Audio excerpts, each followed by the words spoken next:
Olá, a paz do Senhor Jesus. Seja bem-vindo aqui mais uma vez ao canal da ADICA, Assembleia de Deus Central, em Araguari. Nós retornamos aqui para gravarmos ou comentarmos as lições bíblicas da Escola Bíblica Dominical, editadas pela CPAD, que neste segundo trimestre do ano de 2019, nós estamos estudando, na faixa etária de adultos, acerca do tabernáculo, símbolos da obra redentora de Cristo. Esta é a lição que nós temos feito uso neste segundo trimestre e que foi comentada, foi escrita pelo pastor assembleiano Elienay Cabral. Neste dia nós vamos estar estudando a lição de número 2.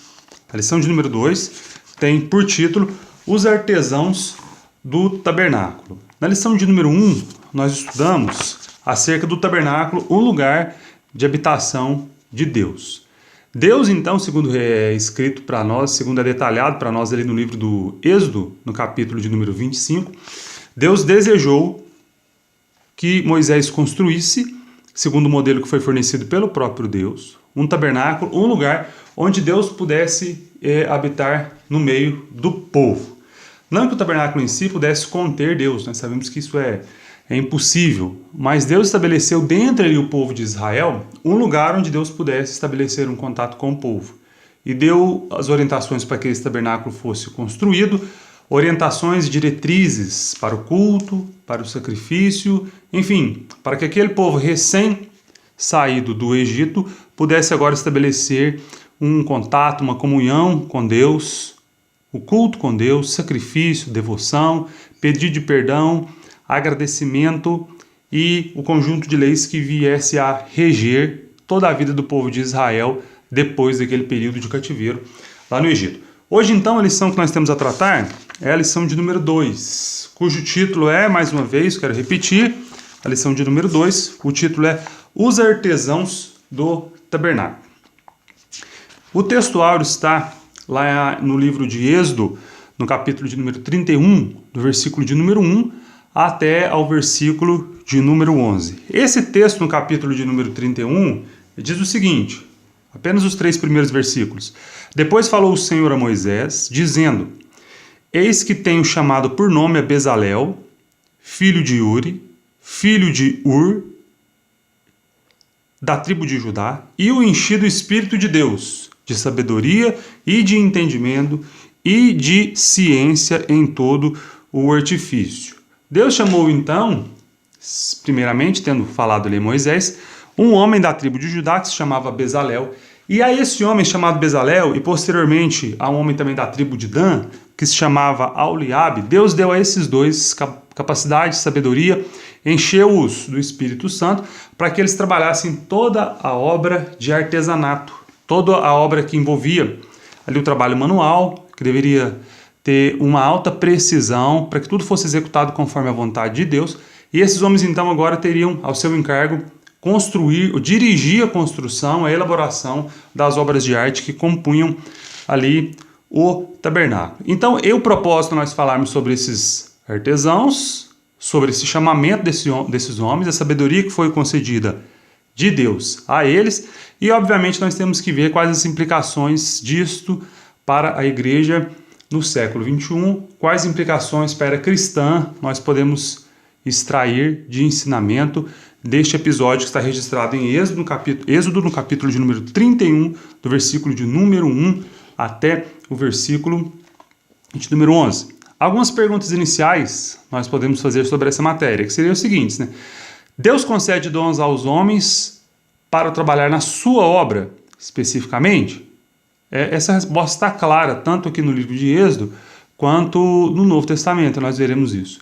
Esses dons que Deus concede são conforme habilidades pré-existentes, no caso aqui então de Bezalel e Aholiabe, já havia uma inclinação naqueles homens para aquele trabalho manual. Qual é o dom de você, o teu dom, você que nos assiste, você que é cristão e que serve a Deus, qual é o dom que te foi concedido? E a pergunta mais importante, nesse sentido, se você tem feito uso desse dom para glorificar a Deus, para que o nome do Senhor seja honrado. No tópico número 1, o autor propôs a seguinte reflexão. Homens especiais para serviços especiais. Nós podemos indagar se aquela frase conhecida no meio evangélico é verdadeira. Que Deus não chama os capacitados, mas capacita os chamados. Seria isso verdade? Será que Deus não chama nenhum homem que foi capacitado, que tem habilidades?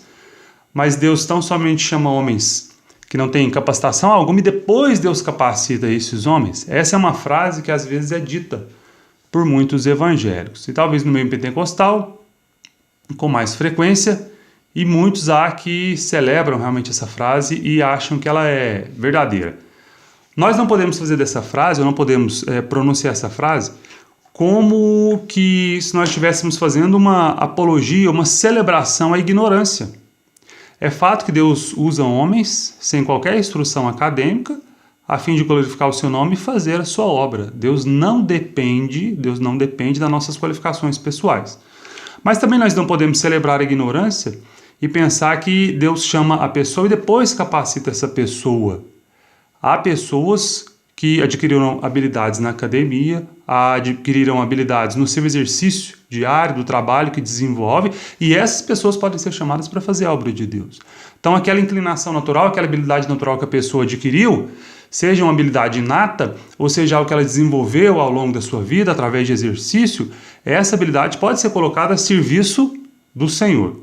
Por outro lado também, nós não podemos depositar toda a confiança na habilidade do homem. Se por um lado há aqueles que pensam que Deus não chama ninguém capacitado, Deus chama pessoas sem capacidade e depois capacita essas pessoas, isso de um lado. Do outro lado também nós temos as pessoas que acham que pelo simples fato de serem habilidosas, isso é suficiente para a obra de Deus. E de fato também não é. Da mesma forma que Deus não depende da nossa habilidade, ele também não depende daquele indivíduo que é iletrado. Deus usa os dois conforme a sua vontade. Não depositamos então a nossa confiança na sabedoria humana, na capacitação humana, e também nós não devemos confiar então, ou fazer uma celebração, uma apologia à ignorância, pensando que tudo vem de Deus, toda habilidade vem de Deus e nós não precisamos nos preocupar de forma nenhuma em nos capacitarmos. Segundo o texto aqui de Êxodo, no capítulo de número 31, e o autor no tópico 1 colocou dessa forma, homens especiais para serviços especiais, esses homens, Bezalel e Aholiabe, eles já tinham alguma inclinação para aquele tipo de trabalho. No entanto, tendo eles essa capacidade, ou em outros episódios, homens que não tinham habilidades para fazer a obra de Deus, quem chama e quem concede o dom, quem é responsável pelo chamamento é o Senhor. Deus chama para a sua obra. Lembrando que aqui nós não estamos falando de salvação, não estamos tratando aqui do chamamento de Deus, ou de ser a graça resistível, ou não é essa questão. Essa questão aqui são de pessoas que já temiam o Senhor e que foram chamadas para exercerem um dom na sua obra. Então Deus chama a quem Ele quiser. Deus derrama ou Deus distribui os talentos. Alguém talvez traga à memória esse texto de Mateus no capítulo 25. Deus distribui os talentos conforme a capacidade de cada um trabalhá-los. Mas o autor preferiu, de forma bastante acertada, tratar esta parábola de Jesus, de Mateus 25, lá no tópico de número 3. Mas nós podemos ainda refletir sobre as capacidades ou sobre as habilidades humanas e o chamamento de Deus. Por que Deus chamou Abraão? Por que Deus chamou Moisés? Por que Deus escolheu a nação de Israel?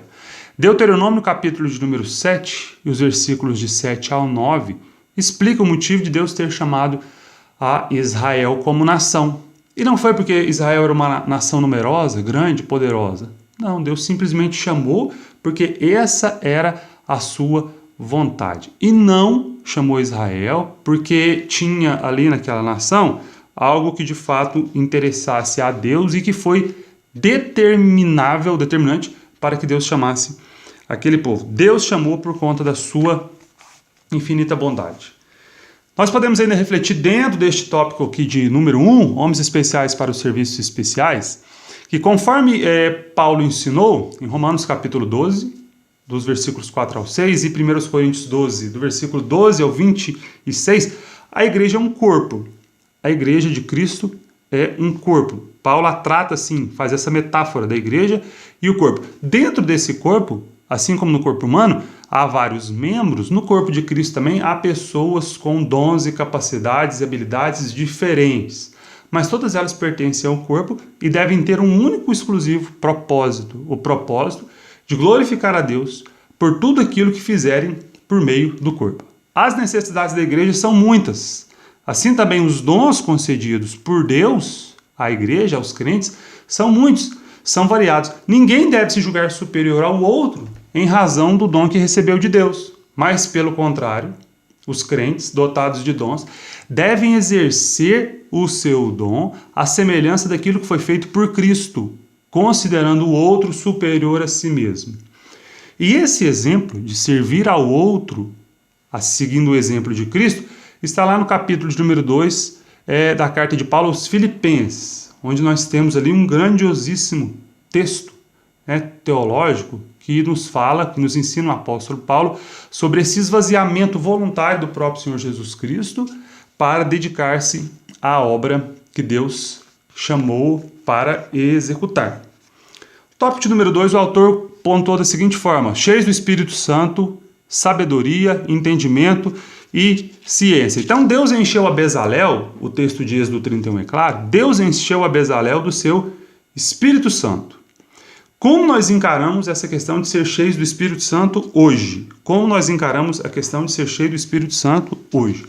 Deus enche homens e mulheres do seu Espírito Santo para que eles façam algo que seja segundo a vontade de Deus e para a glória de Deus.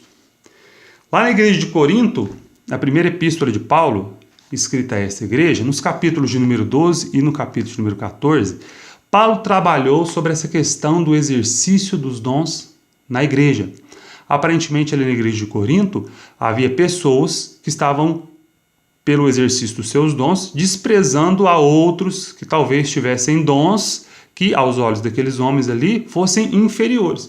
E Paulo tem que escrever aos Coríntios explicando para eles que a igreja é um corpo e que quem divide ou quem distribui os dons é o próprio Espírito Santo. E ele faz isso segundo lhe apraz, visando o único fim, a edificação da igreja. Os dons são dados pelo Espírito Santo, tudo para a edificação da igreja e nunca visando a glorificação e exaltação do homem. Se alguém que nós conhecemos nos nossos dias de hoje, na igreja cristã, no século XXI, no ano de 2019, tem feito uso dos dons, tem feito uso do púlpito, tem feito uso das oportunidades que lhe são concedidas na igreja, para exaltação própria, essa pessoa está fora do propósito de Deus. E nós não podemos continuar estimulando essa pessoa a viver dessa forma. Os dons são para a glória de Deus, para a edificação da igreja e glorificação do nome de Deus. Nós, enquanto cristãos, somos simplesmente servos do Senhor e um canal para a edificação da igreja. Se Deus nos usar, glorificado seja o nome do Senhor. O que não pode é um homem, uma mulher, fazer uso desse dom, ou aqueles às vezes que nem o têm, mas fazendo a propaganda falsa de si, dizem que o têm, para proveito próprio. Aí nós temos no nosso Brasil, nos dias de hoje, pessoas fazendo uso dos dons que foram concedidos por Deus para enriquecer-se, para multiplicar o seu patrimônio, para se tornarem intocáveis, de forma que alguns cristãos, pregadores, ou até mesmo cantores, são considerados no meio evangélico hoje como estrelas, como pessoas que estão acima dos cristãos ou acima daquela massa que frequenta a igreja. À luz da Bíblia, está totalmente equivocado. A meninice nisso, a falta de entendimento daquilo que a Bíblia ensina, a falta de comprometimento com a palavra do Senhor. Porque os dons não foram dados para a exaltação e promoção do homem. Os dons foram concedidos por Deus, por intermédio do seu Espírito, para a edificação da igreja do Senhor.